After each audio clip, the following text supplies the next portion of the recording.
નમસ્કાર વિદ્યાર્થી મિત્રો, આજના વિડીયોની અંદર ફરી પાછા આપણે પૂરક પરીક્ષાની તૈયારીમાં આગળ વધીએ છીએ. આજે આપણે ચેપ્ટર નંબર 6 જે છે વિદ્યુત ચુંબકીય પ્રેરણ, એની આઈએમપી થિયરી જે છે એ જોઈશું અને એનું રિવિઝન કરીશું. ચાલો તો શરૂઆત કરીએ. સૌથી પહેલી મહત્વની જે થિયરી છે ચેપ્ટર નંબર 6 ની અંદર એ છે ફેરેડેનો નિયમ.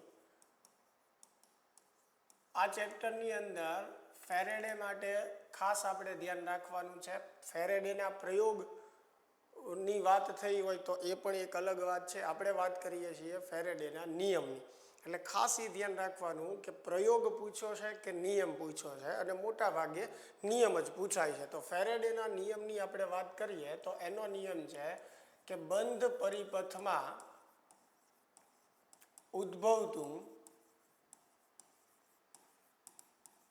પ્રેરિત EMF એ તેની સાથે સંકળાયેલા ચુંબકીય ફ્લક્સના ફેરફારના દરના ઋણ મૂલ્ય જેટલું હોય છે. ચાલો, આ ફેરેડેનો નિયમ છે કે કોઈ પણ બંધ પરિપથમાં ઉદ્ભવતું EMF જે છે એના ચુંબકીય ફ્લક્સના ફેરફારના દર એટલે કે d∅dt જેટલું હોય છે અને એના ઋણ મૂલ્ય જેટલું હોય છે. એટલે E બરાબર આપણે શું લખીએ? -d∅/dt. જ્યાં ઋણ નિશાની જે છે એ પ્રેરિત EMFની દિશા અથવા તો પ્રેરિત પ્રવાહની દિશા દર્શાવે છે. એને આપણે એમ પણ યાદ રાખી શકીએ કે ઋણ નિશાની જે છે એ લેન્ઝના નિયમની હાજરી સૂચવે છે. બરાબર? એટલે આપણે એ પણ અહીંયા કહેવું પડે કે ઋણ નિશાની જે છે એ પ્રેરિત EMFની દિશા દર્શાવે છે, અને જે એવું સૂચવે છે કે પ્રેરિત EMF જે છે એના ઉદ્ભવવાના કારણનો વિરોધ કરે છે. ચાલો, N આંટા ધરાવતું ગૂંચળું હોય તો N આંટા ધરાવતા ગૂંચળા માટે E બરાબર થશે -N d∅/dt. અને જો આંટાઓની સંખ્યા વધારવામાં આવે તો પ્રેરિત EMFમાં પણ શું થશે? વધારો. 2 માર્કમાં એકદમ સિમ્પલ પ્રશ્ન જે છે અને એકદમ ઇઝી છે પણ મહત્વનોય છે. બરોબર છે? ઘણીવાર પૂછાય છે. એટલે ફેરેડેના નિયમમાં સૌપ્રથમ આપણે નિયમ લખશું, EMFનું જે સૂત્ર છે એ લખશું, સૂત્રમાં ઋણ નિશાની શું દર્શાવે છે એ પણ આપણે લખશું. સાથે સાથે આ પણ સૂત્ર લખશું કે N આંટા ધરાવતા ગૂંચળા કે લૂપ માટે જે છે E બરાબર સૂત્ર શું થશે? N d∅/dt. એટલી વસ્તુ આપણે લખીએ એટલે આરામથી 2 માર્ક જે છે આપણને મળવાના છે. ચાલો, તો આ પ્રથમ થિયરી હતી. ત્યારબાદ ખૂબ મહત્વની અને મોસ્ટ આઈએમપી થિયરી જે છે લેન્ઝનો નિયમ. બરોબર? અથવા આ પ્રશ્ન એવી રીતે પૂછે કે સાબિત કરો કે લેન્ઝનો નિયમ જે છે એ ઉર્જા સંરક્ષણના નિયમનું એક વિશિષ્ટ કથન છે. આવી રીતે પણ આપણને પ્રશ્ન જે છે એ પૂછી શકે. ચાલો, સૌથી પહેલાં જે છે આપણે શું કરવાનો છે? નિયમ જે છે એ લખવાનો છે.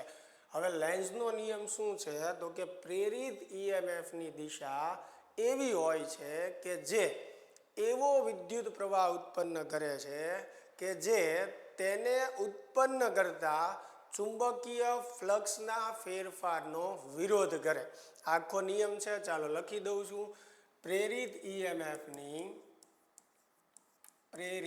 EMFની દિશા એવી હોય છે કે જે એવો વિદ્યુત પ્રવાહ ઉત્પન્ન કરે કે જે તેને જ ઉત્પન્ન કરતા ચુંબકીય ફ્લક્સના ફેરફારનો વિરોધ કરે. બરોબર? આ નિયમ છે લેન્ઝનો. અને ટૂંકમાં આમ પણ આપણે લખી શકીએ કે ભાઈ પ્રેરિત EMF ચુંબકીય ફ્લક્સના ફેરફારનો વિરોધ કરે છે. પ્રેરિત EMF શું કરે છે? હંમેશા ચુંબકીય ફ્લક્સના ફેરફારનો વિરોધ કરે છે અને એ વિરોધ કરવા માટે એ એવો પ્રવાહ ઉત્પન્ન કરશે કે જેના લીધે અથવા જે રીતે ફ્લક્સમાં ફેરફાર થતો હોય એ ફેરફારનો એ વિરોધ કરી શકે. દાખલા તરીકે ફ્લક્સમાં વધારો થતો હોય તો પ્રેરિત EMFની એવી દિશા હશે કે જે ફ્લક્સમાં ઘટાડો કરવા માટે પ્રયત્ન કરશે. ચાલો તો આ નિયમ પછી આપણે આને સમજીએ કે ભાઈ પ્રેરિત EMFની દિશા અથવા નિયમ કઈ રીતે નક્કી કરવામાં આવ્યો. એની માટે એક આપણે ગૂંચળું ધ્યાનમાં લઈએ અને ધારો કે આ ગૂંચળાની નજીક જે છે આપણે એક ચુંબક રાખેલો છે. હવે જે છે એ ચુંબકનો ઉત્તર ધ્રુવ ગૂંચળા તરફ છે, દક્ષિણ ધ્રુવ એની સામે છે. તો સૌપ્રથમ જે છે એ આપણે ચુંબકને સહેજ એવો ધક્કો મારશું. તો જ્યારે ચુંબકને સહેજ એવો ધક્કો મારીએ તો ગૂંચળા સાથે સંકળાયેલા ચુંબકીય ફ્લક્સમાં વધારો થશે. હવે ફ્લક્સ બદલાવાથી અહીંયા જે છે પ્રેરિત EMF ઉત્પન્ન થશે અને એના લીધે ગૂંચળાની અંદર પ્રેરિત પ્રવાહ જે છે એ પસાર થશે.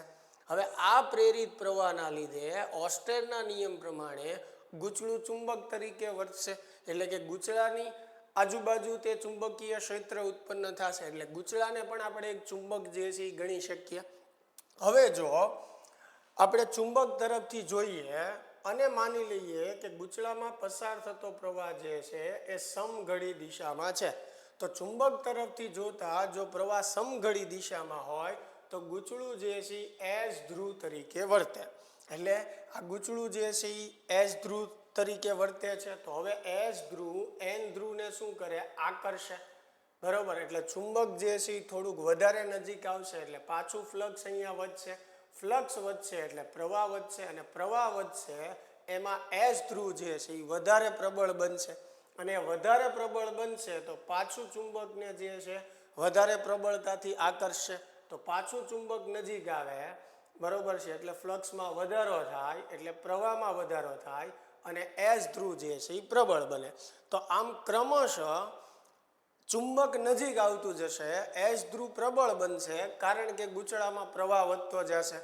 અને અહીંયા તમે જુઓ તો ગૂંચળાને આપણે સહેજ નાનો એવો ધક્કો માર્યા સિવાય કોઈ કાર્ય કર્યું નથી, છતાં આપણને ગૂંચળામાં વિદ્યુત ઉર્જા એટલે કે પ્રવાહ જે છે એ મળે છે અને આ પ્રવાહના લીધે ઉષ્મા ઉર્જા પણ ઉત્પન્ન થશે. તો અહીંયા આપણને જે વિદ્યુત ઉર્જા અને એના લીધે જે ઉષ્મા ઉર્જા મળી એ કોઈ પણ જાતની ઉર્જા ખર્ચ્યા વગર મળી છે, જે ઉર્જા સંરક્ષણના નિયમની વિરુદ્ધ છે. હંમેશા એક ઉર્જાનું બીજી ઉર્જામાં રૂપાંતરણ થાય. કોઈ પણ ઉર્જાના ખર્ચ વિના બીજી ઉર્જા મળી શકે નહીં. તો એનો અર્થ એવો થયો કે આપણી આ ધારણા જે છે એ ખોટી છે. હવે જો આ ધારણા ન હોય તો એક જ ઓપ્શન હવે બીજો વધ્યો કે જ્યારે ગૂંચળાને આપણે ચુંબકને જ્યારે આપણે ગૂંચળા તરફ ધક્કો મારીએ છીએ ત્યારે આમાં જે પ્રવાહ પસાર થતો હશે એ ચુંબક બાજુથી જોતા વિષમઘડી દિશામાં હશે અને આ જે ગૂંચળું જે છે કયા ધ્રુવ તરીકે વર્તે? એન ધ્રુવ તરીકે વર્તે. બરોબર છે. તો હવે ધ્યાનથી સમજો કે જ્યારે ચુંબકને આપણે ધક્કો મારીએ તો આની અંદર જે પ્રવાહ ઉત્પન્ન થાય છે એ અહીંયા ગૂંચળાને એન ધ્રુવ બનાવે છે. હવે એન ધ્રુવ જે છે એ એનને અપા કરશે એટલે હવે આ ગૂંચળું જે છે એ ચુંબકને દૂર ધકેલશે. બરોબર છે. તો ફરી પાછું આપણે જો પ્રેરિત પ્રવાહ જોઈતો હોય તો ફરીને ગૂંચળાને આપણે ધક્કો મારવો પડશે. તો ફરીથી અહીંયા એન ધ્રુવ અસ્તિત્વમાં આવશે અને એ જે છે એ ગૂંચળાને પાછું અપા કરશે. આમ દરેક વખતે અહીંયા પ્રવાહ મેળવવા માટે આપણે ચુંબકને ધક્કો મારવો પડશે અને આપણે જે ચુંબકને ધક્કો મારીએ છીએ એને આપણે કહી શકીએ કે યાંત્રિક ઉર્જા આપણે ખર્ચીએ છીએ. તો ચુંબકને ધક્કો મારવા જે આપણે યાંત્રિક ઉર્જા ખર્ચીએ છીએ એ ગૂંચળામાં વિદ્યુત ઉર્જા સ્વરૂપે અને એના લીધે એમાં ઉષ્મા ઉર્જા ઉત્પન્ન જે છે એ થશે. એટલે આ જે આપણી ધારણા છે એ ઉર્જા સંરક્ષણના નિયમ સાથે સુસંગત છે. એટલે કે યાંત્રિક ઉર્જાનું આપણું શેમાં રૂપાંતરણ થાય છે તો કે વિદ્યુત ઉર્જા અને એની પછી ઉષ્મા ઉર્જામાં. તો અહીંયા એક ઉર્જા ખર્ચાય છે અને એના ભોગે આપણને બીજી ઉર્જા જે છે એ મળે છે. એટલે આના પરથી આપણે એ તારણ કાઢી શકીએ કે જેના લીધે પ્રેરિત ઈએમએફ ઉત્પન્ન થાય છે. કોના લીધે ઉત્પન્ન થાય છે? આ ચુંબકના લીધે. બરોબર. પ્રેરિત ઈએમએફ એનો જ વિરોધ કરે છે. જ્યારે આપણે ચુંબકને નજીક ધકેલીએ તો અહીંયા ફ્લક્સમાં વધારો થાય છે. એટલે પ્રેરિત ઈએમએફ એવો પ્રવાહ ઉત્પન્ન કરે કે જે ચુંબકને દૂર ધકેલે, જેથી ફ્લક્સ જે વધ્યું છે એ ઘટાડવાનો એ પ્રયત્ન કરે છે. સેમ એવી રીતે આ જે ગૂંચળું જે છે, સેમ આ જ પરિસ્થિતિ હોય અને જો હું ચુંબકને દૂર લઈ જાઉં ગૂંચળાથી તો અહીંયા ફ્લક્સ જે છે એ ઘટે છે. તો પ્રેરિત ઈએમએફ શું પ્રયત્ન કરશે? વધારવા માટે. તો જ્યારે ચુંબક દૂર જતું હશે ત્યારે અહીંયા પ્રવાહ સમઘડી દિશામાં ઉત્પન્ન થશે. એટલે ગૂંચળું જે છે એસ ધ્રુવ તરીકે વર્તશે. બરોબર. એટલે એસ ધ્રુવ એનને શું કરશે? આકર્ષશે. એટલે જ્યારે ચુંબક દૂર જતું હશે ત્યારે ગૂંચળાનો એસ ધ્રુવ ચુંબકને આકર્ષવાનો પ્રયત્ન કરશે. ટૂંકમાં પ્રેરિત ઈએમએફ એવો પ્રવાહ ઉત્પન્ન કરે છે કે જે ચુંબકીય ફ્લક્સના ફેરફારનો વિરોધ કરે. તો આ એક મોસ્ટ આઈએમપી પ્રશ્ન છે. લેન્ઝનો જે નિયમ છે ખાસ જે છે આપણે કરી નાખવાનો છે. બરોબર. એમસીક્યુમાં ને એમાં પણ આપણને પૂછાય છે કે લેન્ઝનો નિયમ ખાલી જગ્યા સંરક્ષણના નિયમને રજૂ કરે છે. તો એમાં આપણો જવાબ આવશે ઉર્જા સંરક્ષણના નિયમને. ચાલો, એની પછીનો ત્રીજો પ્રશ્ન આપણે આ ચેપ્ટરમાં જોઈએ તો એ છે ગતિકીય ઈએમએફ.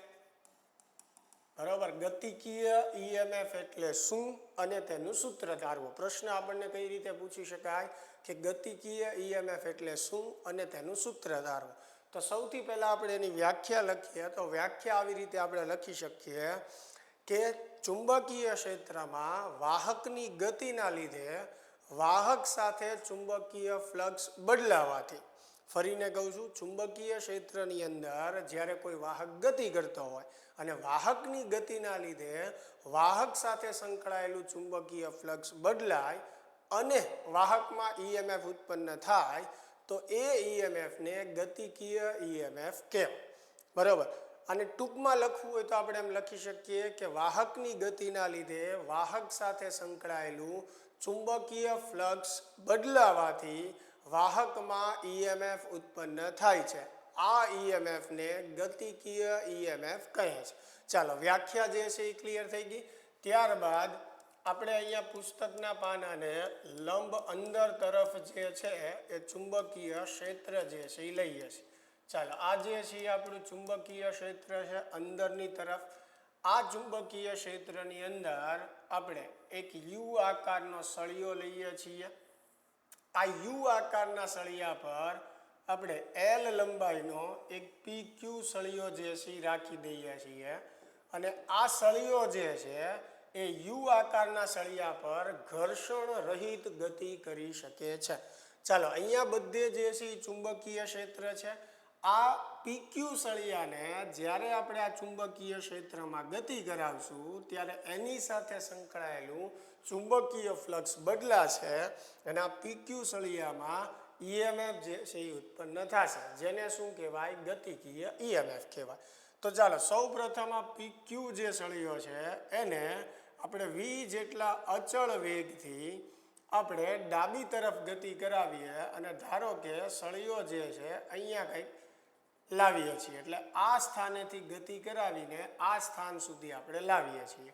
તો આ સ્થિતિમાં સળિયા સાથે સંકળાયેલું ફ્લક્સ ફાઈ બરાબર થશે B into A. B as it is A એટલે ક્ષેત્રફળ. ક્ષેત્રફળ એટલે આ સળિયાની લંબાઈ આપણે કહીએ એલ અને આ પહોળા એટલા વિસ્તારની જે આપણે કહીએ એક્સ. તો આ જે છે એ સળિયા સાથે સંકળાયેલું ફ્લક્સ થયું. હવે આ ફ્લક્સના ફેરફારના લીધે એની અંદર ઈએમએફ ઉત્પન્ન થશે. ઈએમએફનું સૂત્ર થશે E બરાબર minus d phi by dt. તો minus d by dt of, હવે ફાઈની કિંમત મૂકીએ તો BL ઇન્ટુ એક્સ હવે BL જે છે એ અચળ છે, બહાર કાઢી લઈએ, અંદર વધશે dx બાય dt એટલે વેગ થશે. પણ અહીંયા સળિયાને હું ડાબી તરફ ગતિ કરાવું છું એટલે એની વેગની સંજ્ઞા જે છે એ આપણે માઇનસ મૂકીશું. ચાલો તો -v લખશું, માઇનસ માઇનસ પ્લસ થઈ જશે. તો ફાઇનલી E બરાબર મને શું મળશે? BVL, જે ગતિકીય EMF નું સૂત્ર છે. B એટલે લાગુ પાડેલું બાહ્ય ચુંબકીય ક્ષેત્ર, V એટલે ચુંબકીય ક્ષેત્રમાં જે વાહક ગતિ કરે છે એનો વેગ, અને L એટલે વાહકની લંબાઈ. તો અહીંયા સુધી આપણે સૂત્રની તારવણી જે છે એ કરવાની છે. આ પ્રશ્ન પણ 2 માર્કમાં પૂછી શકાય. ફરીને કહું છું, પ્રશ્ન કઈ રીતે પૂછાશે કે ગતિકીય EMF એટલે શું અને ગતિકીય EMF નું સૂત્ર તારવું. ચાલો, ક્લિયર થાય છે? 3 થિયરી અત્યાર સુધીમાં આપણે ચેપ્ટરમાં ભણ્યા. ચાલો, એની પછી આગળની થિયરીની આપણે વાત કરીએ તો એ છે આત્મ પ્રેરણ એટલે શું? આત્મ પ્રેરિત EMF નું સૂત્ર ધારો. ચાલો, ટેક્સ્ટબુકની અંદર આત્મ પ્રેરણ અને અન્યોન્ય પ્રેરણ 2 આપણી થિયરી છે. આવી 2 ઘટના છે અને મોટા ભાગના કેસમાં આ બંને ઘટનામાંથી એક ઘટનાને લગતો પ્રશ્ન જે છે એ પૂછાય છે. એટલે કાં તો આત્મ પ્રેરણને લગતો પ્રશ્ન હોઈ શકે અથવા તો અન્યોન્ય પ્રેરણને લગતો. તો આ ચેપ્ટરમાં સૌથી પહેલી કરવા જેવી જે થિયરી છે એ છે આત્મ પ્રેરણ અને અન્યોન્ય પ્રેરણ. સૌથી પહેલાં આ તો આપણે કરી જ નાખવાનું છે. મોટા ભાગના કેસમાં આ બંને ઘટનામાંથી એકાદો પ્રશ્ન તો આપણને પેપરમાં જોવા જ મળે છે. ચાલો, સૌથી પહેલો પ્રશ્ન જે છે કે આત્મ પ્રેરણ એટલે શું? આત્મ પ્રેરિત EMF નું સૂત્ર ધારવો. તો આત્મ પ્રેરણ કોને કહેવાય એ પહેલા સમજીએ. એની માટે એક આપણે સિમ્પલ રચના લઈએ કે ભાઈ એક ગૂંચળું છે, ગૂંચળા સાથે જે છે આપણે બેટરી જોડી દઈએ, બરાબર. હવે જુઓ, જ્યારે ગૂંચળામાંથી પ્રવાહ પસાર થશે ત્યારે એ પ્રવાહના લીધે ગૂંચળાની આજુબાજુ શું ઉત્પન્ન થશે? ચુંબકીય ક્ષેત્ર ઉત્પન્ન થશે. તો એ જે ચુંબકીય ક્ષેત્ર છે એ ગૂંચળાની પોતાની સાથે જ સંકળાયેલું છે. હવે જો હું કોઈ પણ રીતે એવો ફેરફાર કરું કે અહીંયા પ્રવાહ જે છે એમાં બદલાવ કરી શકું, એટલે કે ગૂંચળામાંથી પસાર થતા પ્રવાહમાં આપણે ફેરફાર કરીએ, તો અહીંયા જે ફ્લક્સ સંકળાયેલું છે એ ફ્લક્સ પણ બદલાશે. અને જો ફ્લક્સ બદલાશે તો આ ગૂંચળામાં પ્રેરિત EMF ઉત્પન્ન થશે. તો આ ઘટનાને શું કહેવાય? આત્મ પ્રેરણની ઘટના કહેવાય. એટલે જો આપણને આવો પ્રશ્ન પૂછ્યો હોય તો સૌ પ્રથમ આપણે આત્મ પ્રેરણની વ્યાખ્યા લખીશું કે ભાઈ અલગ કરેલા ગૂંચળામાં પસાર થતા પ્રવાહમાં જ્યારે ફેરફાર કરવામાં આવે ત્યારે તેની સાથે સંકળાયેલા ચુંબકીય ફ્લક્સમાં ફેરફાર થવાથી ગૂંચળામાં પ્રેરિત EMF ઉત્પન્ન થાય છે. આ ઘટનાને આત્મ પ્રેરણની ઘટના કહે છે અને ઉદ્ભવતા EMF ને આત્મ પ્રેરિત EMF કહે છે. ફરીને કહું છું, કઈ રીતે વ્યાખ્યા લખવાની છે કે અલગ કરેલા ગૂંચળામાંથી પસાર થતા પ્રવાહમાં જ્યારે ફેરફાર કરવામાં આવે ત્યારે ગૂંચળા સાથે સંકળાયેલું ચુંબકીય ફ્લક્સ બદલાવાથી ગૂંચળામાં પ્રેરિત EMF ઉત્પન્ન થાય છે. આ ઘટનાને આત્મ પ્રેરણની ઘટના કહે છે અને ઉદ્ભવતા EMF ને આત્મ પ્રેરિત EMF કહે છે. હવે ધારો કે આ જે ગૂંચળું છે એમાં એક આંટાનું ફ્લક્સ જે છે એ ફાઈ છે, તો એની અંદર n આંટા હોય તો n આંટાનું ફ્લક્સ જે છે એ કેટલું થશે? n ફાઈ થશે. તો આ ફ્લક્સ જે છે આધાર શેના પર રાખશે? તો કે ગૂંચળામાંથી પસાર થતા પ્રવાહ પર. કારણ કે જેમ આપણે પ્રવાહમાં વધારો કરશું એમ અહીંયા ચુંબકીય ક્ષેત્ર અને ચુંબકીય ફ્લક્સમાં વધારો થશે. તો n ફાઈ સમપ્રમાણમાં શું કહેવાય? I. સમપ્રમાણતાની નિશાની દૂર કરી એક અચળાંક મુકાય જેને આપણે કહીએ L. જ્યાં L જે છે એને શું કહેવાય? ગૂંચળાનું આત્મ પ્રેરકત્વ કહેવાય. L ને શું કહેવાય? ગૂંચળાનું આત્મ પ્રેરકત્વ. હવે જે છે બંને બાજુ આપણે t ની સાપેક્ષે જે છે વિકલન કરી નાખીએ તો સૂત્ર આપણને આ રીતે મળશે, બંને બાજુ માઇનસ નિશાની વડે પણ ગુણી નાખીએ તો minus N d phi by dt શેનું સૂત્ર થાય? ઈએમએફનું. તો ઈ બરાબર શું થશે? Minus L di by dt. લ્યો, તો આ જે છે એ આત્મ પ્રેરિત ઈએમએફનું સૂત્ર થઈ ગયું. તો જો આ રીતે પ્રશ્ન પૂછાય છે આપણને, વ્યાખ્યા લખીએ અને આ સૂત્રની તારવણી કરીએ, એટલી વસ્તુ જે છે એ ઇનફ છે. ચાલો, આ જ ઘટનામાં આપણે બીજો પ્રશ્ન જોઈએ, જે આપણને આવી રીતે પૂછી શકે છે કે આત્મ પ્રેરકત્વ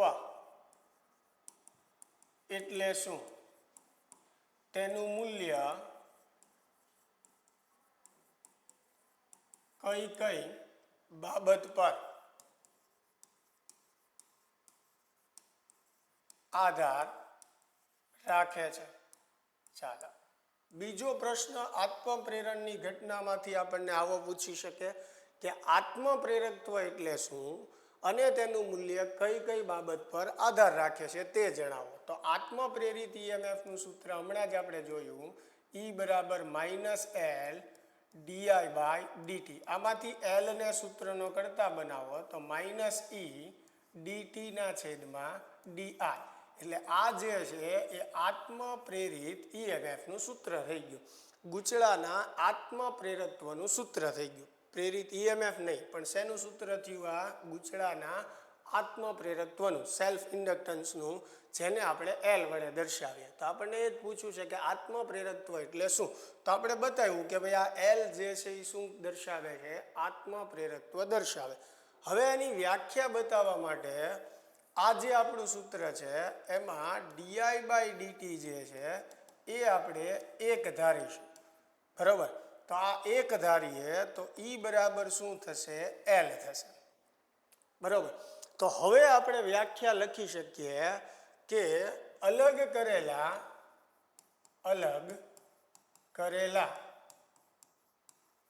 ગૂંચળામાંથી પસાર થતા પ્રવાહના ફેરફારનો દર 1 એમ્પિયર પ્રતિ સેકન્ડ હોય તો ગૂંચળામાં ઉદ્ભવતા ઈએમએફને ગૂંચળાનું આત્મ પ્રેરકત્વ કહે છે, બરાબર? અહીંયા ગૂંચળામાંથી પસાર થતો પ્રવાહનો દર 1 એમ્પિયર પ્રતિ સેકન્ડ આપણે ધાર્યો, ત્યારે એલ બરાબર આપણને શું મળ્યું? ઈ એટલે ઈએમએફ. એટલે એના પરથી વ્યાખ્યા આપણે શું લખી કે ગૂંચળામાંથી જે પ્રવાહ પસાર થાય છે એ પ્રવાહના ફેરફારનો દર 1 હોય ત્યારે ગૂંચળામાં જે ઈએમએફ ઉત્પન્ન થાય એ ઈએમએફને શું કહેવાય? ગૂંચળાનું આત્મ પ્રેરકત્વ કહેવાય. હવે બીજો પ્રશ્ન આપણને શું પૂછ્યો છે કે કઈ કઈ બાબત પર આધાર રાખે? તો એલનું મૂલ્ય જે છે, એલનું મૂલ્ય ગૂંચળાના પરિમાણ, ગૂંચળાના આંટાની સંખ્યા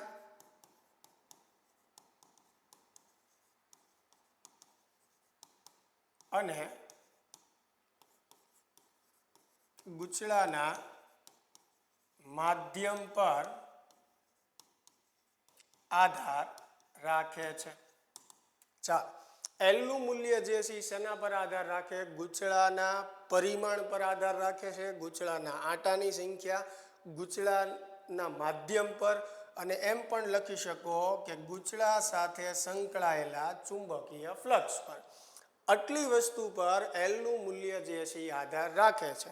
ઇન કેસ આપણને એવો કોઈ જગ્યાએ પ્રશ્ન પૂછે કે આત્મ પ્રેરકત્વનું મૂલ્ય શેના પર આધાર રાખતું નથી, તો એની માટે આપણો જવાબ આવશે વિદ્યુત પ્રવાહ. એલનું મૂલ્ય જે છે એ ગૂંચળામાંથી પસાર થતા વિદ્યુત પ્રવાહ પર આધારિત નથી. જો તમને એનો એકમ પૂછ્યો હોય તો એલનો એકમ જે છે એ શું આવશે? હેનરી આવશે. અથવા તમે આ સૂત્ર પરથી પણ એનો એકમ અને પારિમાણિક સૂત્ર જે છે એ બનાવી શકો છો. તો એ પણ આપણને આવડવું જોઈએ. તો ઘણીવાર પ્રશ્નમાં પાછળ એડ પણ કરી દે કે એલનો એકમ અને પારિમાણિક સૂત્ર પણ જણાવો, તો આપણે છેલ્લે આટલા લખાણ પછી એકમ અને પારિમાણિક સૂત્ર પણ જણાવવાનું. એલનો એકમ જે છે એ શું છે? હેનરી છે. અને પારિમાણિક સૂત્ર બનાવવા માટે તમે આ સૂત્રનો ઉપયોગ કરી શકો છો, અથવા તો ડાયરેક્ટ તમને યાદ હોય તો ડાયરેક્ટ લખી શકો છો. ચાલો, ક્લિયર થાય છે? તો આત્મપ્રેરણની ઘટનામાં આ બીજો પ્રશ્ન હતો. એવી જ રીતે આત્મપ્રેરણની ઘટના માટે ત્રીજો પ્રશ્ન જે છે કે સોલેનોઇડ માટે આત્મ પ્રેરકત્વનું સૂત્ર ધારો. ચાલો, શું કરવાનું છે આપણે? સોલેનોઇડ માટે આત્મ પ્રેરકત્વનું સૂત્ર મેળવવાનું છે. તો એની માટે જે છે આપણે સોલેનોઇડ જે છે ધ્યાનમાં લઈએ છીએ. સોલેનોઇડના આડછેદનું ક્ષેત્રફળ જે છે એ છે. સોલેનોઇડની લંબાઈ જે છે એલ છે. આ સોલેનોઇડની આપણે અક્ષ કહી શકીએ. એટલે આ અંતર સોલેનોઇડની ત્રિજ્યા જેટલું થશે. એટલે સોલેનોઇડની ત્રિજ્યા જે છે આર છે. એટલે સૌ પ્રથમ આકૃતિનું વર્ણન, આકૃતિ દોરીએ, ત્યારબાદ આપણે કહીએ કે ભાઈ આકૃતિમાં એક એલ લંબાઈનો અને એ આડછેદનું ક્ષેત્રફળ ધરાવતો સોલેનોઇડ દર્શાવેલો છે. સોલેનોઇડના આડછેદની ત્રિજ્યા જે છે એ આર છે.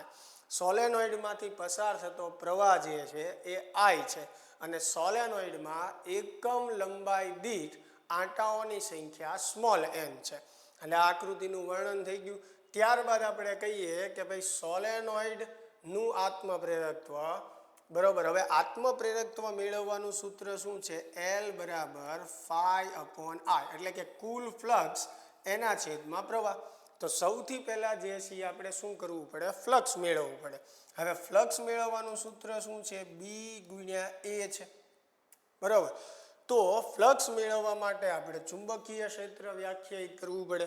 એટલે સૌથી પહેલું આપણું જે સ્ટેપ છે, સોલેનોઇડમાં ઉદ્ભવતું ચુંબકીય ક્ષેત્ર. ચાલો, તો પહેલું સ્ટેપ જે છે એ આપણું મ્યુ 0 એન આઈ થશે. સોલેનોઇડમાં ઉદ્ભવતું ચુંબકીય ક્ષેત્ર કેટલું થાય? Mu 0 N I. હવે આ ચુંબકીય ક્ષેત્રના લીધે બીજું સ્ટેપ આપણું સોલેનોઇડ સાથે સંકળાયેલું ફ્લક્સ. હવે એન આંટા ધરાવતો વાહક કે લૂપ હોય તો ફ્લક્સ જે છે કેટલું આવશે? એન બી એ જેટલું આવશે. કેપિટલ એન જે છે એની જગ્યાએ આપણે લખી શકીએ સ્મોલ એન ઇન્ટુ એલ, બરોબર. સ્મોલ એન નું સૂત્ર શું થાય? કેપિટલ એન ના છેદમાં એલ. તો કેપિટલ એન એટલે શું થાય? Small N into L. B એટલે સોલેનોઇડનું ચુંબકીય ક્ષેત્ર મ્યુ 0 એન આઈ. એ એટલે સોલેનોઇડનું ક્ષેત્રફળ, બરોબર, આડછેદનું, જેને એ કીધું છે. અને એની જગ્યાએ આપણે શું લખી શકીએ? પાઈ આર સ્ક્વેર પણ લખી શકીએ. અત્યારે હું એ જે છે એઝ ઇટ ઇઝ રાખું છું. ચાલો, તો ફ્લક્સ જે છે મને કેટલું મળશે? મ્યુ 0 એન ગુણ્યા એન જે છે N square into L into I into A. ચાલો, આ જે છે એની સાથે સંકળાયેલું ફ્લક્સ થઈ ગયું. હવે ત્રીજું સ્ટેપ આપણું આવશે કે સોલેનોઇડનું આત્મપ્રેરકત્વ એલ બરાબર કુલ ફ્લક્સના છેદમાં વિદ્યુત પ્રવાહ. હવે કુલ ફ્લક્સ જે છે એ થશે mu 0 N square L I A. છેદમાં શું આવશે? આઈ. આઈ કેન્સલ થશે. તો ફાઇનલી સોલેનોઇડ માટે આત્મપ્રેરકત્વનું સૂત્ર આપણને મળશે mu 0 N square A L, બરોબર. તો આ આત્મપ્રેરકત્વનું સૂત્ર તારવી લીધું. સાથે સાથે આપણે એક છેલ્લું સ્ટેપ પણ બતાવવાનું કે જો સોલેનોઇડની અંદર મ્યુ પરમિએબિલિટી વાળું દ્રવ્ય ભરેલું હોય તો, એટલે કે જો સોલેનોઇડની અંદર મ્યુ પરમિએબિલિટી વાળું દ્રવ્ય હોય તો મ્યુ 0 ની બદલે સૂત્રમાં શું આવશે? મ્યુ આવશે. તો mu N square A L લખી શકાય. હવે મ્યુની જગ્યાએ તમે શું લખી શકો? મ્યુ 0 ઇન્ટુ મ્યુ આર લખી શકો. બાકીના પદ જે છે એઝ ઇટ ઇઝ, જ્યાં મ્યુ આરને આપણે શું કહીએ છીએ? સાપેક્ષ પરમિએબિલિટી કહીએ છીએ. તો આ વાક્ય તમે એમ પણ લખી શકો કે જો સોલેનોઇડની અંદર મ્યુ આર સાપેક્ષ પરમિએબિલિટી વાળું દ્રવ્ય ભરેલું હોય તો એલ બરાબર આવી રીતે થશે. ચાલો, તો જો આ પ્રશ્ન આપણને પૂછાય તો અહીંયા સુધી જે છે આપણે તારવણી કરવાની છે. ખાસ હું જે તમને સ્ટેપ કહું છું એ ફોલો કરજો, વ્યવસ્થિત આપણે પેપરમાં લખવાના છે, એટલે કોઈ પણ જગ્યાએ આપણા માર્ક કપાશે નહીં. ઘણી વખત એવું થતું હોય કે થિયરી આપણને આવડતી હોય પણ જ્યારે આપણે લખવા જઈએ ત્યારે ઘણી વસ્તુ આપણે અધૂરી લખતા હોય અથવા તો ખોટી લખતા હોય, એના લીધે આપણા માર્ક જે છે એ કપાતા હોય. એટલે સ્ટેપ બાય સ્ટેપ હું દરેક થિયરીમાં તમને કહેતો જાઉં છું કે કઈ રીતે આપણે પ્રશ્નનો જવાબ જે છે એ લખવાનો છે, એટલે ખાસ એ તમારે ધ્યાનમાં રાખવાનું છે. ચાલો, આત્મપ્રેરણની અંદર આ 3 થિયરી જે છે એ ખાસ તમે જોઈ લેજો. એની પછીનો પ્રશ્ન જે છે અન્યોન્ય પ્રેરણ માટે છે કે ભાઈ અન્યોન્ય પ્રેરણ એટલે શું? અન્યોન્ય પ્રેરણની ઘટનામાં ઉદ્ભવતા ઈએમએફનું સૂત્ર તારો. ચાલો, હવે કોની વાત છે? અન્યોન્ય પ્રેરણની. તો અન્યોન્ય પ્રેરણની અંદર બે ગૂંચળાનું તંત્ર હોય, બરોબર. એની માટે સિમ્પલ આપણે એક અહીંયા ગૂંચળું લઈએ છીએ, પ્રથમ ગૂંચળું આને આપણે કહીએ, એમાંથી આપણે પ્રવાહ પસાર કરીએ છીએ જેને I1 કહીએ. એટલે આ ગૂંચળાની આસપાસ ચુંબકીય ક્ષેત્ર ઉત્પન્ન થશે, બરોબર. હવે આ ગૂંચળાની નજીક આપણે બીજું ગૂંચળું જે છે એ રાખી દઈએ અને એમાં ઉદ્ભવતા ઈએમએફની હાજરી નોંધવા માટે એની સાથે ગેલ્વેનોમીટર જોડીએ, તો જ આપણને ખબર પડશે કે આમાં પ્રવાહ ઉત્પન્ન થયો કે નહીં. તો અન્યોન્ય પ્રેરણની ઘટના શું છે કે જ્યારે એક ગૂંચળામાંથી પ્રવાહ પસાર થતો હોય એના લીધે એમાં ચુંબકીય ક્ષેત્ર ઉત્પન્ન થાય. એ ચુંબકીય ક્ષેત્ર બીજા ગૂંચળા સાથે સંકળાય. હવે જો પહેલા ગૂંચળામાંથી પસાર થતા પ્રવાહમાં ફેરફાર કરવામાં આવે તો બીજા ગૂંચળા સાથે સંકળાયેલું ફ્લક્સ જે છે એ બદલાશે અને એના લીધે એમાં પ્રેરિત ઈએમએફ જે છે એ ઉત્પન્ન થશે, બરોબર છે. તો આ જે ઘટના છે એને કહેવાય અન્યોન્ય પ્રેરણની ઘટના. આમ બે ગૂંચળાના તંત્રમાં એક ગૂંચળામાંથી પસાર થતા પ્રવાહમાં ફેરફાર કરવાથી બીજા ગૂંચળા સાથે સંકળાયેલું ચુંબકીય ફ્લક્સ બદલાવાથી બીજા ગૂંચળામાં પ્રેરિત ઈએમએફ ઉત્પન્ન થાય છે. આ ઘટનાને અન્યોન્ય પ્રેરણની ઘટના કહે છે. ચાલો, આ એની વ્યાખ્યા થઈ ગઈ. હવે પ્રથમ ગૂંચળું જે છે એમાં આંટાની સંખ્યા N1 કહીએ, એનું એક આંટાનું ફ્લક્સ φ1 કહીએ તો એનું ટોટલ ફ્લક્સ જે છે N1 φ1 થાય. એવી રીતે બીજા ગૂંચળામાં આંટાની સંખ્યા N2, એક આંટાનું ફ્લક્સ જે છે આપણે φ2 કહીએ તો એનું ટોટલ ફ્લક્સ જે છે એ કેટલું થાય? N2 φ2. હવે બીજા ગૂંચળા સાથે સંકળાયેલું જે ફ્લક્સ છે એ પ્રથમ ગૂંચળામાંથી પસાર થતા પ્રવાહ પર આધાર રાખે.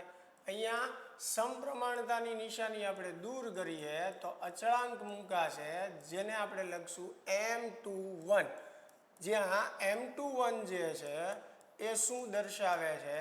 અન્યોન્ય પ્રેરકત્વ દર્શાવે છે. M શું દર્શાવે છે? અન્યોન્ય પ્રેરકત્વ. પણ M21 શું કામ લખ્યું છે? પ્રથમ ગૂંચળાના લીધે બીજા ગૂંચળાનું પ્રેરકત્વ. M21 શું દર્શાવે છે? પ્રથમ ગૂંચળાના લીધે બીજા ગૂંચળાનું પ્રેરકત્વ. કારણ કે પ્રવાહ આપણે પ્રથમ ગૂંચળાનો વિચારીએ છીએ, એ પ્રવાહના લીધે બીજો ગૂંચળું જે છે એની સાથે સંકળાયેલું ફ્લક્સ બદલાય અને બીજા ગૂંચળામાં પ્રેરિત ઈએમએફ આપણને મળે. એટલે આને એમ કહી શકાય કે પહેલા ગૂંચળાના લીધે બીજા ગૂંચળાનું પ્રેરકત્વ. હવે આ સમીકરણ જે છે એમાં બંને બાજુ આપણે ટીની સાપેક્ષે વિકલન કરી નાખીએ તો સમીકરણ જે છે એ મને કંઈક આવું મળશે. બંને બાજુ માઇનસ વડે પણ આપણે ગુણી નાખીએ છીએ. હવે N/dt એટલે ઈએમએફનું સૂત્ર થશે. ઈએમએફ અહીંયા બીજા ગૂંચળામાં ઉત્પન્ન થાય છે એટલે આ સૂત્ર જે છે E2 થશે. તો E2 બરાબર શું થશે? -M21 dI1/dt. લ્યો, તો આ અન્યોન્ય પ્રેરણની ઘટનાના લીધે બીજા ગૂંચળામાં ઉદ્ભવતા પ્રેરિત ઈએમએફનું સૂત્ર થઈ ગયું. ચાલો, આ પ્રશ્ન ક્લિયર થાય છે. સૌ પ્રથમ જે છે તમે અન્યોન્ય પ્રેરણની વ્યાખ્યા લખો. વ્યાખ્યા લખ્યા પછી તમે ફ્લક્સની જે વાત છે એ દર્શાવો કે ભાઈ બીજા ગૂંચળામાં એક કાંટાનું ફ્લક્સ φ2 હોય તો એનું ટોટલ ફ્લક્સ જે છે N2 φ2 થશે. આ ફ્લક્સ જે છે એ પ્રથમ ગૂંચળાના પ્રવાહ પર આધારિત છે. ત્યાંથી આ સમીકરણ લખી અને અહીંયા સુધી આપણે EMFનું સૂત્ર તારવવાનું છે આ પ્રશ્નમાં. ચાલો ક્લિયર થાય છે. એની પછીનો બીજો પ્રશ્ન જે છે એ છે અન્યોન્ય પ્રેરકત્વ એટલે શું અને તે કઈ કઈ બાબતો પર આધાર રાખે છે. ચાલો તો અન્યોન્ય પ્રેરકત્વ એટલે શું? આપણી પાસે આવું સૂત્ર હતું E2 બરાબર minus M21 dI1 upon dt, જ્યાં M21 જે છે એ શું દર્શાવે છે? પ્રથમ ગૂંચળાની સાપેક્ષે બીજા ગૂંચળાનું અન્યોન્ય પ્રેરકત્વ. હવે આ સૂત્રની અંદર આપણે dI1 અપોન dt 1 એમ્પિયર પ્રતિ સેકન્ડ લઈએ તો E2 બરાબર શું થશે? M21 થશે. તો હવે આની પરથી તમે વ્યાખ્યા લખી શકો અન્યોન્ય પ્રેરકત્વની કે બે ગૂંચળાના તંત્રમાં, બે ગૂંચળાનું તંત્ર છે તો બે ગૂંચળાના તંત્રમાં કોઈ એક ગૂંચળામાંથી પસાર થતા પ્રવાહના ફેરફારના દરના એકમ મૂલ્ય દીઠ બીજા ગૂંચળામાં ઉદ્ભવતા EMFને બીજા ગૂંચળાનું અન્યોન્ય પ્રેરકત્વ કહે છે. ચાલો શું કીધું આપણે કે ભાઈ બે ગૂંચળાના તંત્રમાં કોઈ એક ગૂંચળામાંથી પસાર થતો પ્રવાહ જે છે એ 1 એમ્પિયર પ્રતિ સેકન્ડ હોય તો ત્યારે બીજા ગૂંચળામાં જે EMF ઉત્પન્ન થાય છે એ EMFને બીજા ગૂંચળાનું અન્યોન્ય પ્રેરકત્વ કહેવાય. ચાલો આ એની વ્યાખ્યા થઈ ગઈ. હવે આપણને કીધું છે કે કઈ કઈ બાબત પર આધાર રાખે છે તો એના જવાબમાં આવશે કે ભાઈ એમનું મૂલ્ય જે છે એમનું મૂલ્ય ગૂંચળાના પરિમાણ, ગૂંચળાના આંટાની સંખ્યા, ગૂંચળાના માધ્યમ અને તેની સાથે સંકળાયેલા ચુંબકીય ફ્લક્સ પર આધાર રાખે છે. હવે આ જ વસ્તુ આત્મપ્રેરણમાં પણ હતી, બરોબર? ગૂંચળાના પરિમાણ, આંટાની સંખ્યા, ગૂંચળાના માધ્યમ અને ગૂંચળા સાથે સંકળાયેલા ચુંબકીય ફ્લક્સ પર. આમાં એક વસ્તુ જે છે હજી આપણે વધારવાની છે એ છે બંને ગૂંચળાના સાપેક્ષ નમન પર. કારણ કે બે ગૂંચળાનું તંત્ર છે તો બંને ગૂંચળાઓ એકબીજાની સાપેક્ષે કઈ રીતે ગોઠવા છે એના પર પણ અન્યોન્ય પ્રેરકત્વનું મૂલ્ય જે છે એ આધાર રાખશે. જો આમાં પણ આપણને એવો પ્રશ્ન પૂછે કે અન્યોન્ય પ્રેરકત્વનું મૂલ્ય શાના પર આધારિત નથી તો એમાં પણ આપણો જવાબ જે છે એ શું આવશે? વિદ્યુત પ્રવાહ જ આવશે. જો આપણને એવું પૂછે છે કે અન્યોન્ય પ્રેરકત્વનો એકમ જણાવો તો એ હેનરી જ થશે અને પારિમાણિક સૂત્ર જે છે એ જ આવવાનું છે જે આત્મપ્રેરકત્વમાં આવવાનું છે. પણ ધ્યાન એ રાખવાનું છે કે પ્રશ્નમાં જો આપણને પૂછે છે કે એકમ અને પારિમાણિક સૂત્ર જણાવો તો ફરજિયાત આપણે લખવાનું છે, બાકી રાખવાનું નથી. બરોબર છે? ચાલો તો આ અન્યોન્ય પ્રેરણ જે છે એની ઘટના માટે આ બીજો પ્રશ્ન થઈ ગયો. હવે અન્યોન્ય પ્રેરણની ઘટના માટે ત્રીજો પ્રશ્ન જે છે કે બે સોલેનોઇડના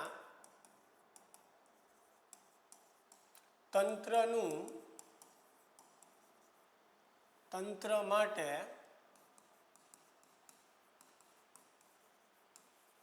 અન્યોન્ય પ્રેરકત્વનું સૂત્ર તારો. ચાલો હવે બે સોલેનોઇડ જે છે આપણે લેવાના છે. ચાલો સૌ પ્રથમ જે છે આપણે એક મોટો સોલેનોઇડ જે છે એ લઈએ છીએ. આ જે મોટો સોલેનોઇડ છે એની લંબાઈ જે છે આપણે શું કહી દઈએ, એલ કહી દઈએ. આ જે છે એ સોલેનોઇડ જે છે એની અક્ષ છે, એટલે આ મોટા સોલેનોઇડની ત્રિજ્યા આપણે R1 કહી દઈએ અને મોટા સોલેનોઇડને આપણે નામ આપી દઈએ S1. બરાબર, એટલે એના આડછેદની ત્રિજ્યા કેટલી છે, R1 છે. હવે સેમ લંબાઈનો એક આપણે સોલેનોઇડ જે છે લઈએ છીએ અને લગભગ જે છે આ સોલેનોઇડ આ મોટા સોલેનોઇડની અંદર સમગ્રપણે અંદર આવી જાય એવી રીતે આપણે મૂકીએ છીએ. એટલે અહીંયા બે સોલેનોઇડનું તંત્ર છે.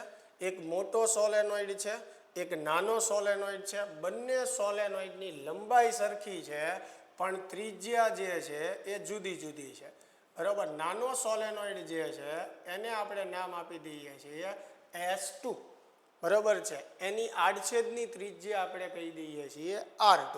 તો સૌ પ્રથમ આપણે આકૃતિનું વર્ણન કરવું પડશે કે ભાઈ આકૃતિમાં સમાન લંબાઈ L ધરાવતા બે સોલેનોઇડ S1 અને S2 દર્શાવેલા છે. S1ની ત્રિજ્યા R1 છે અને S2ની ત્રિજ્યા જે છે R2 છે. બરાબર, અહીં R1 ગ્રેટર ધેન R2 છે, એટલે કે S1 મોટો સોલેનોઇડ છે એની ત્રિજ્યા જે છે એ વધારે છે. બરાબર, S1 માંથી પસાર થતો પ્રવાહ I1 છે અને S2 માંથી પસાર થતો પ્રવાહ જે છે I2 છે. ચાલો આ બે સોલેનોઇડની આકૃતિ અને એનું વર્ણન જે છે આપણે કહી દીધું. સૌ પ્રથમ આપણે શું કરવું છે કે ભાઈ S1 ના લીધે, બરાબર, S1 ના લીધે S2 નું અન્યોન્ય પ્રેરકત્વ આપણે મેળવવું. શું કરવું છે આપણે, S1 ના લીધે S2 નું આપણે અન્યોન્ય પ્રેરકત્વ મેળવવું છે. બરાબર, 1 ના લીધે 2 નું એટલે એને લખાય M21, 1 ના લીધે 2 નું એટલે M21. એટલે અહીંયા સૂત્ર થશે phi2.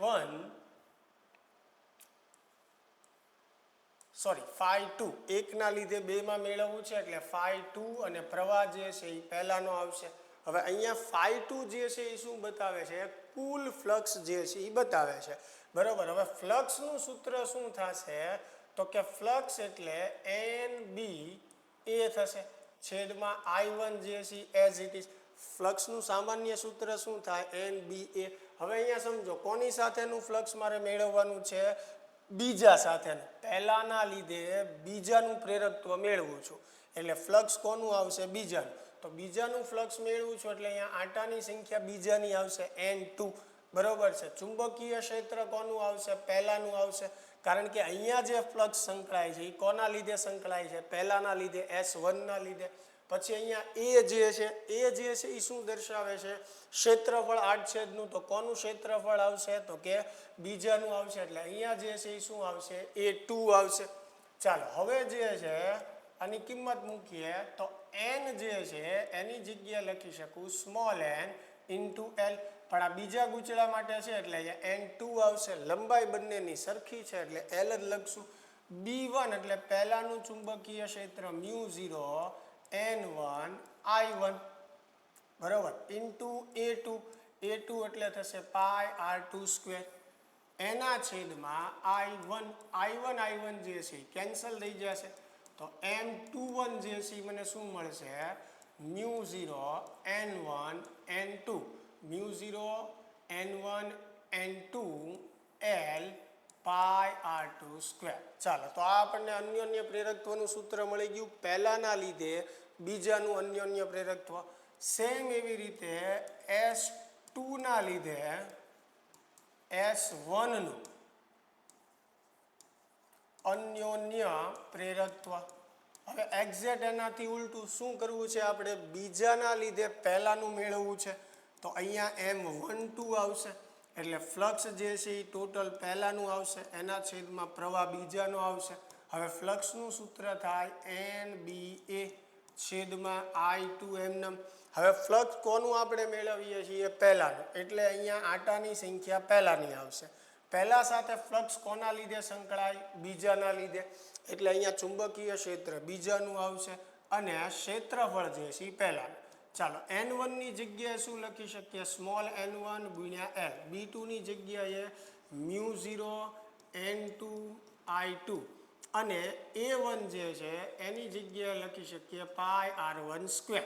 a1 ની જગ્યાએ છેદમાં I2 જે છે એઝ ઇટ ઇઝ.